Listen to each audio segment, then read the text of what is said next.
My name is Madison Carter. I'm 34 years old, a corporate fraud attorney, and the last person my parents expected to see at my father's black tie birthday gala. I had barely crossed the ballroom when my mother's voice sliced through the orchestra. "How dare you sneak in here?"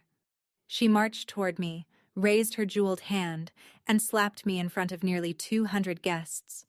The impact turned my face sideways, but I didn't drop the leather portfolio beneath my arm. That portfolio was the reason I had returned after 11 years. My father hurried over, not to defend me, but to seize my elbow. "Leave through the kitchen," he whispered. "Don't embarrass this family again."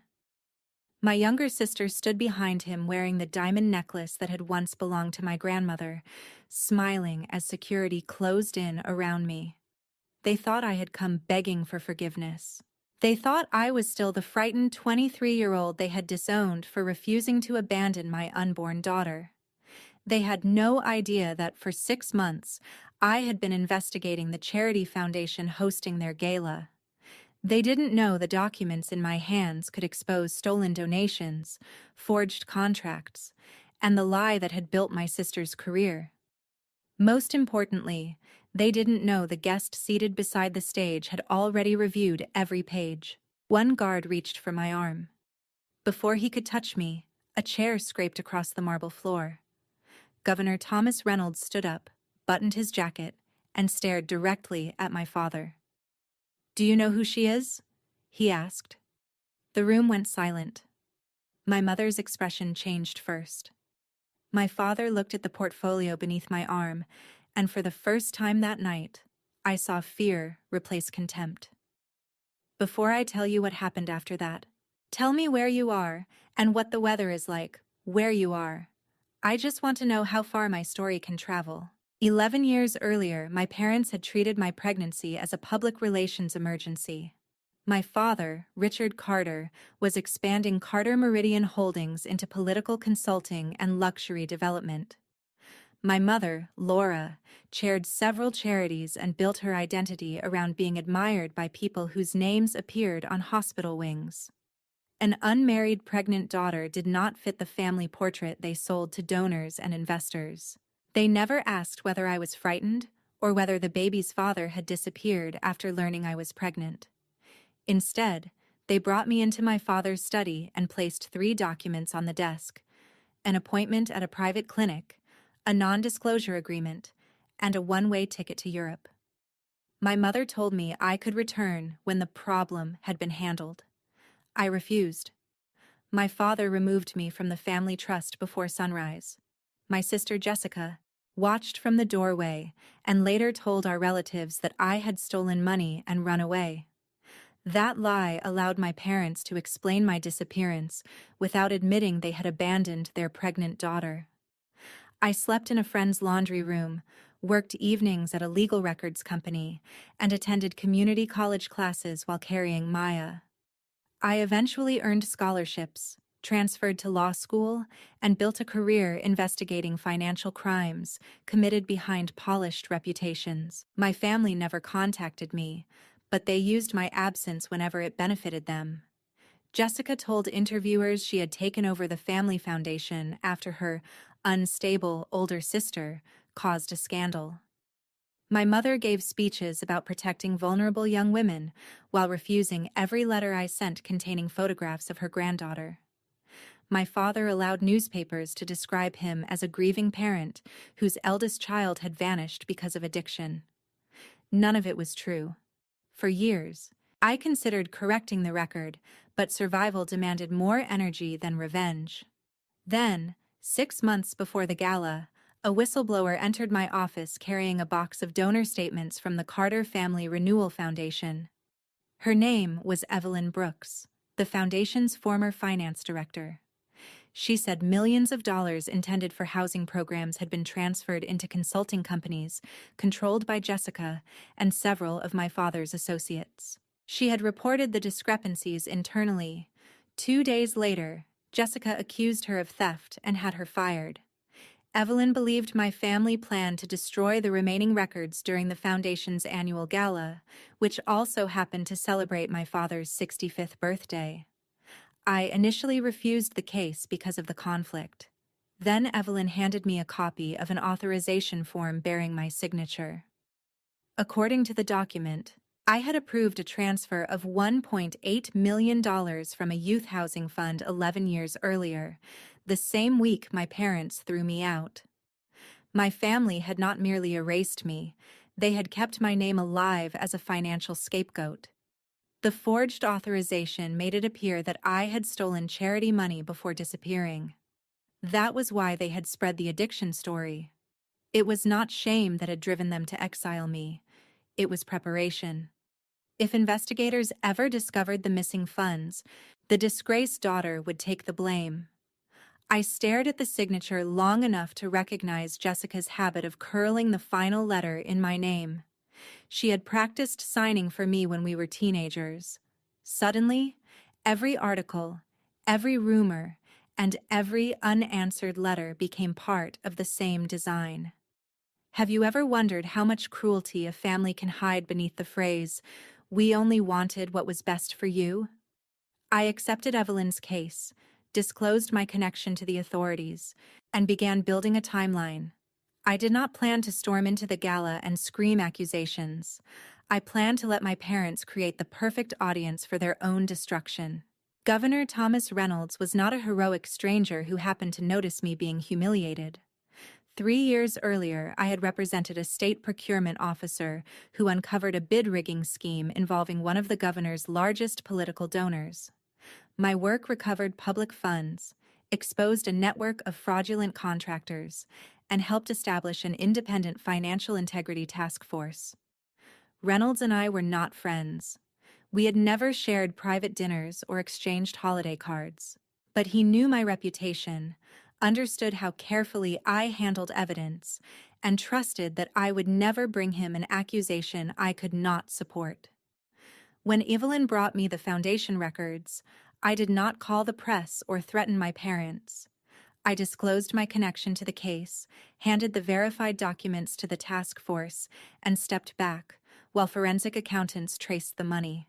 They followed donations through shell companies, inflated consulting contracts, fake vendor invoices, and real estate purchases connected to Carter Meridian Holdings.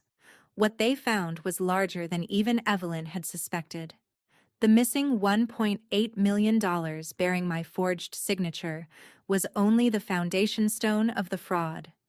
Over 9 years, more than $14 million had been redirected from shelters, scholarship programs, domestic violence services, and emergency housing grants. Jessica authorized most of the transfers. My father signed the final approvals. My mother used photographs of unfinished buildings, borrowed furniture, and staged ribbon cuttings to convince donors that the programs existed.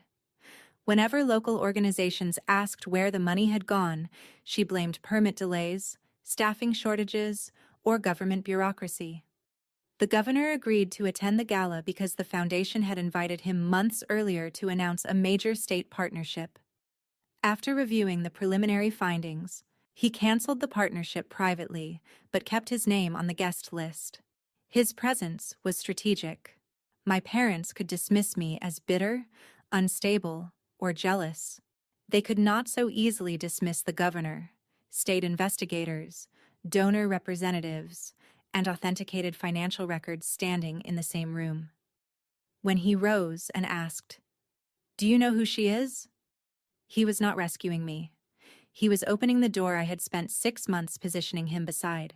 My father released my elbow immediately. "Governor, this is a private family misunderstanding," he said, forcing a smile that looked painful beneath the ballroom lights. Reynolds stepped into the center of the room. "No, Richard. The moment your foundation submitted forged financial documents to the state, it stopped being private." The security guards backed away from me. Several guests lowered their glasses. One donor took out his phone and began recording. Jessica's smile disappeared, but my mother recovered first. She had spent her life surviving social disasters by acting as though everyone else had misunderstood the situation. "Governor, you have been deliberately misled," she said. "Madison has resented this family for years. She has a history of instability. I opened the leather portfolio and removed the authorization form carrying my forged signature. Is this the instability you mean? I asked. According to your foundation, I personally approved a transfer of $1.8 million 11 years ago. At the time, I was 23 years old, pregnant, homeless, and held no position in the organization. My father glanced at Jessica. It lasted less than a second, but the entire room noticed. That single look carried fear, recognition, and blame. Jessica stepped forward and gave a brittle laugh. Anyone could have created that copy. You're a lawyer. You know how easy it is to manipulate paperwork. I had expected the response. The screen behind the stage had been prepared for a tribute video celebrating my father's achievements. At my signal, the event technician replaced the smiling photographs with a scanned ledger. The first page showed the forged transfer. The second showed the money moving into a consulting company formed by Jessica's college roommate. The third showed that company purchasing a condominium Jessica had occupied for 6 years. Additional pages revealed payments for private travel, luxury renovations, political consulting, and a yacht membership disguised as community outreach. Whispers spread through the ballroom. One donor recognized the name of a housing program he had personally funded. That project never opened, he said. Another guest checked the ledger against a donation receipt on her phone and realized that her contribution had been redirected 48 hours after she made it. My mother lunged toward the technician. Turn that off immediately. Reynolds raised one hand. No one touches the equipment. 2 members of the state task force stood near the ballroom doors, dressed as ordinary guests.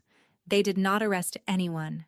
Their role was more damaging: preserve the evidence, observe every reaction, and prevent documents or devices from disappearing.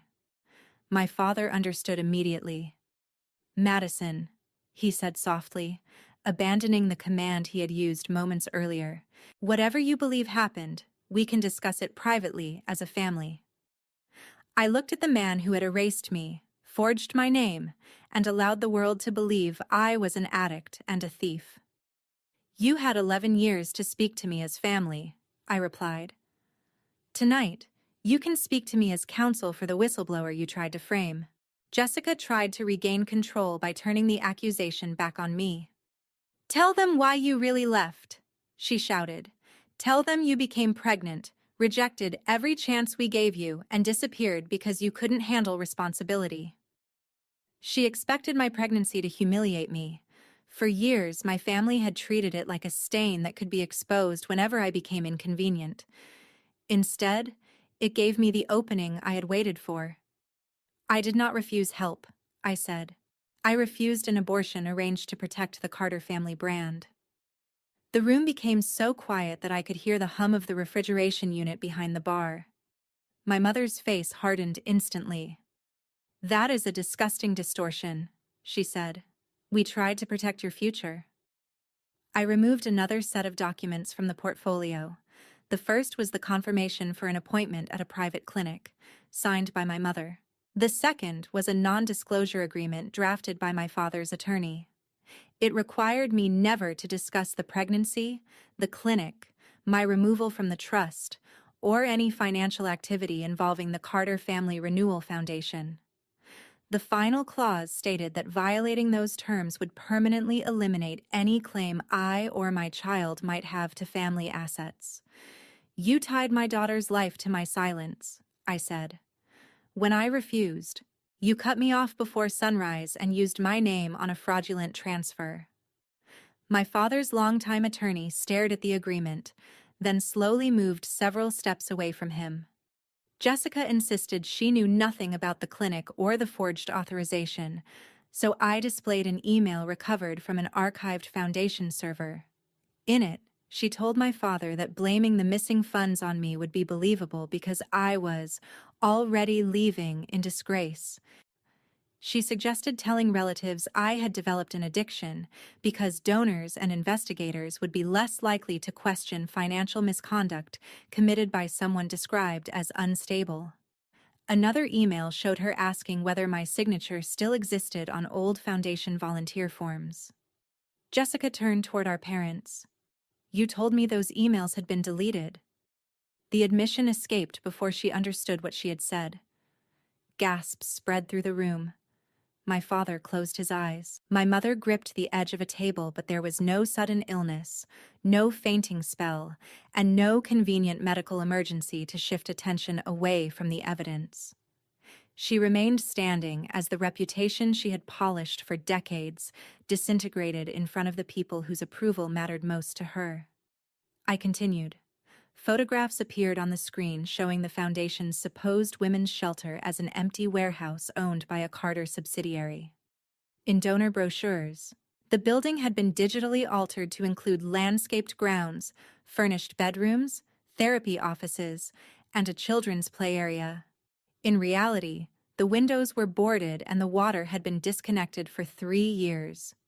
Invoices claimed the charity purchased beds, security systems, medical equipment, and counseling services. The money had instead financed the ballroom hosting us, Jessica's destination wedding, my parents' anniversary cruise, and lobbying expenses for one of my father's development projects. Then I played a recorded call, captured by Evelyn after my mother ordered her to alter a donor report. My mother's voice filled the ballroom. "People don't give money for accounting details. They give money for the story we tell them. Clean up the numbers and stop behaving as though anyone wants the truth." Several charity board members moved toward the exits, but investigators politely asked them to remain available for statements. One woman who had served beside my mother for 12 years removed her foundation pin and placed it on a table without saying a word. My mother looked at me with the same cold expression she had worn in my father's study 11 years earlier. "You would destroy your father on his birthday?" she asked. "You would humiliate your own mother in front of our friends?"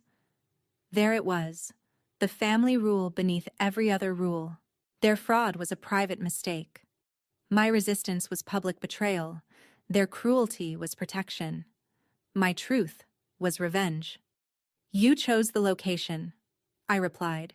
"You invited the donors whose money you took. You invited the reporters who praised your generosity. You invited the governor because you wanted his endorsement. You even built a stage for tonight. I simply decided to use it." My father insisted he had approved only summaries prepared by employees and had never examined individual transfers. I displayed scanned copies of his handwritten notes beside 3 transactions. On one, he had written, "Use MC authorization if questioned." On another, he had instructed Jessica to divide a payment into smaller amounts so it would not trigger an automatic audit.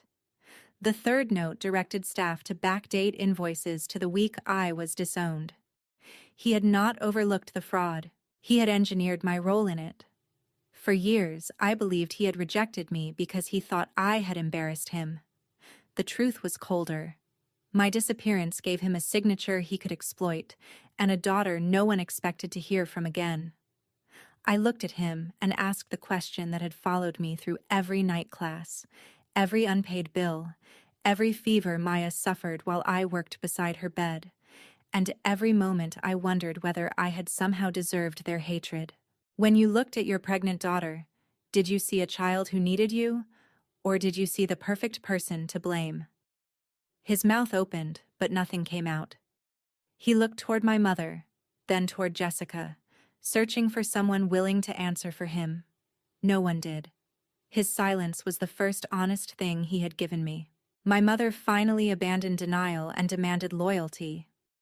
"Richard built everything in this room," she said, raising her voice so the guests could hear.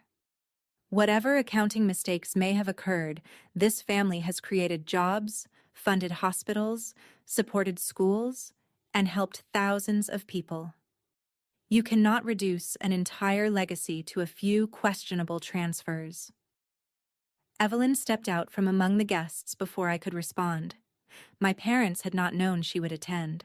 She wore a simple navy dress and carried the original backup drive Jessica had ordered destroyed. "It was not a few transfers," Evelyn said. "And when I refused to alter the reports, Jessica threatened to accuse my son of hacking the foundation." Jessica moved toward her, but a task force investigator stepped between them. Evelyn explained that she had preserved payroll records, internal messages, donor correspondence, and audio from executive meetings after realizing the foundation was preparing to blame lower-level employees. She described how staff members were ordered to create false invoices, how contractors were paid for buildings they had never entered, and how employees who questioned the numbers were pressured to resign. One bookkeeper had been threatened with the loss of her health insurance while undergoing cancer treatment. Another had been told the foundation would report her undocumented brother if she cooperated with auditors. My father accused Evelyn of stealing confidential information and violating employment agreements. Reynolds responded calmly, "Whistleblower evidence submitted through counsel is being handled under state law. You will have an opportunity to make your argument through the proper legal process." The words, "proper legal process," frightened my father more than any accusation. He could control private dinners, newspapers, charity boards, relatives, employees, and social circles. He could not control authenticated files, subpoenaed servers, or a documented chain of custody. Reporters at the back of the ballroom began typing rapidly. Several guests received news alerts before the confrontation had even ended. The story was already moving beyond the walls my parents had used to contain every scandal. Jessica pulled me several feet away and lowered her voice. "You're destroying Maya's inheritance, too. Have you even thought about what you're taking from your own daughter?" I almost admired how quickly she returned to manipulation. "My daughter's future will not be funded with money stolen from homeless families," I said. "And unlike you, she knows who she is without a trust account." Jessica's expression twisted. She said she deserved the money because she had stayed, obeyed our parents, attended every donor dinner, smiled beside every politician, and cleaned up every crisis after I left. She accused me of escaping while she remained trapped inside the family machine. Then, in her anger, she admitted something investigators had not yet conclusively proven. The first transfer had been her idea. She had accumulated gambling debts while in graduate school and convinced my father to move money temporarily from a scholarship fund. When auditors requested supporting documentation, she suggested using my signature because I had no contact with the foundation and no money to challenge them. The family repeated the method whenever they needed cash. What began as a single theft became a system that financed their image. "I gave them everything," Jessica said, tears of fury gathering in her eyes. "You walked away and still became successful. I stayed, and they made me responsible for every lie." For one brief moment, I saw the frightened younger sister beneath the diamonds, but understanding her resentment did not erase her choices. She had watched our parents throw me out. She had helped spread the addiction story. She had used my pregnancy to brand me unstable. She had signed away money meant for mothers sleeping in cars with their children. "Being controlled explains why you became cruel," I told her. "It does not make the cruelty mine to forgive." She suddenly reached for the portfolio, but I pulled it away. Cameras captured the movement, and the investigators saw it too. My father noticed the reporters recording and ordered security to confiscate their phones and remove them from the ballroom. The head of security refused. "The governor's detail instructed us not to interfere with witnesses or evidence," he said. That was the moment my father truly lost control of the gala. Donors demanded copies of audited statements. A hospital administrator announced that her organization was suspending its partnership with the foundation. The chairman of Carter Meridian's board asked my father to surrender access to company accounts pending an emergency review. 2 investors stepped into the hallway to call their attorneys. My mother's closest friend removed her foundation pin and placed it beside an untouched glass of champagne. Each consequence arrived without dramatic music, fainting, or theatrical collapse. Their empire did not explode. It disconnected one relationship at a time. My mother scanned the ballroom, expecting someone to defend her. The people who once laughed at her jokes avoided her eyes. The donors she had called family moved away from her. The politicians she had photographed at fundraisers quietly instructed their aides to cancel future appearances. She approached me and whispered, "What will it take for you to stop?" I answered honestly, "Nothing. This stopped being mine to control when you stole from the public." She offered money, reinstatement in the trust, a public apology, and a seat on the foundation board after the scandal passed. Then she offered what she believed I wanted most: recognition for Maya. She promised to introduce my daughter publicly as her granddaughter, create a college fund, and include her in future family events. 11 years earlier, I would have given anything to hear my mother call Maya family. Now the offer sounded like another transaction drafted in desperation. "You do not get to recognize my child as payment for my silence," I said. "She was worthy before tonight.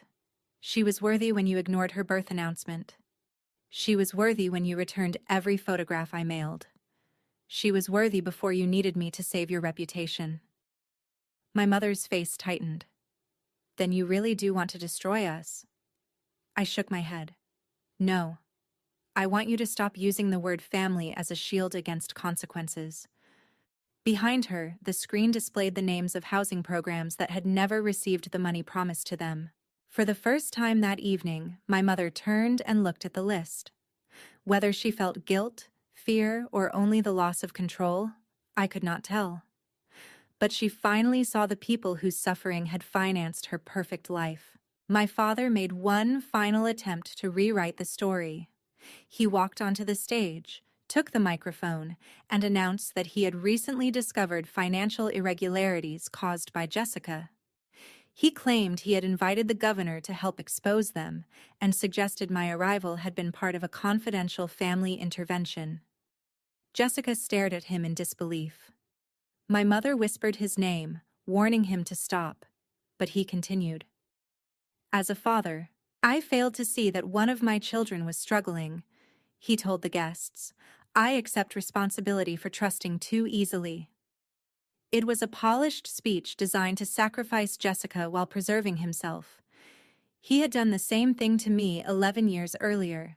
This time, Jessica refused to remain useful. She climbed onto the stage and shouted that every transfer required his approval. She described meetings where he selected which projects would lose funding, and she revealed that my mother helped create false photographs for donor presentations. My parents began accusing each other before the entire room. Their celebrated marriage, often featured in society magazines as a model partnership, unraveled into a competition over who had signed which lie. I did not interrupt them. Revenge is often imagined as a perfect speech that leaves the villain speechless. Mine was quieter. I simply gave them enough space to tell the truth about one another. When my father claimed the forged authorization had been Jessica's work alone, the technician played an audio recording recovered from Evelyn's backup. His voice filled the ballroom. "Madison is gone. Use her name. If this ever surfaces, people will believe she took it." My mother's voice followed.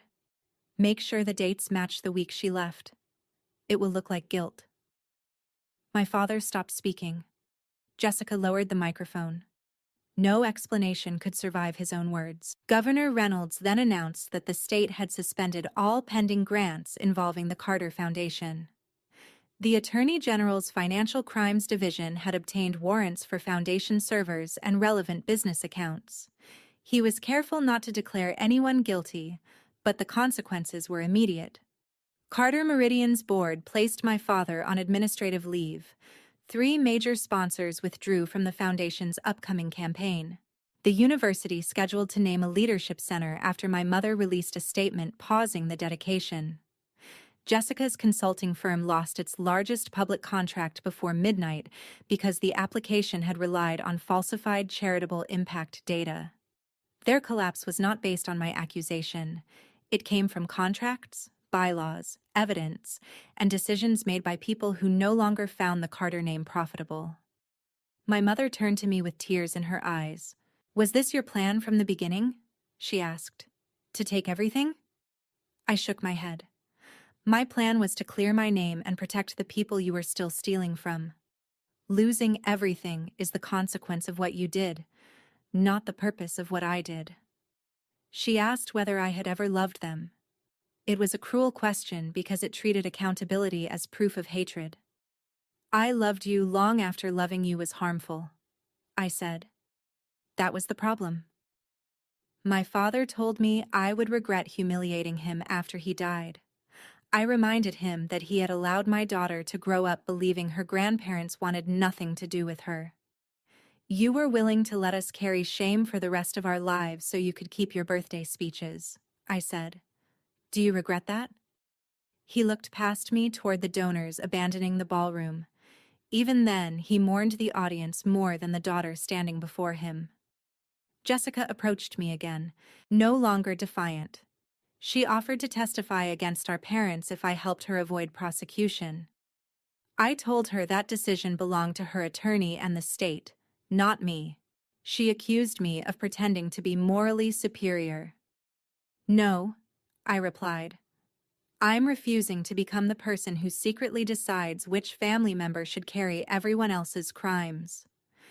Would you have protected a sister who helped ruin your name? Or would protecting her only teach her that blood can erase any betrayal?" That was the question I carried as investigators escorted my parents and Jessica into separate rooms for interviews. The gala ended without cake, applause, or a family embrace beneath the chandeliers. By morning, photographs of my mother slapping me appeared beside headlines about the suspended foundation. The video of Governor Reynolds asking, "Do you know who she is?" spread quickly, but the line that mattered most came afterward, when he identified me as counsel for the whistleblower whose evidence had triggered the investigation. For 11 years, search results attached my name to rumors of addiction and theft.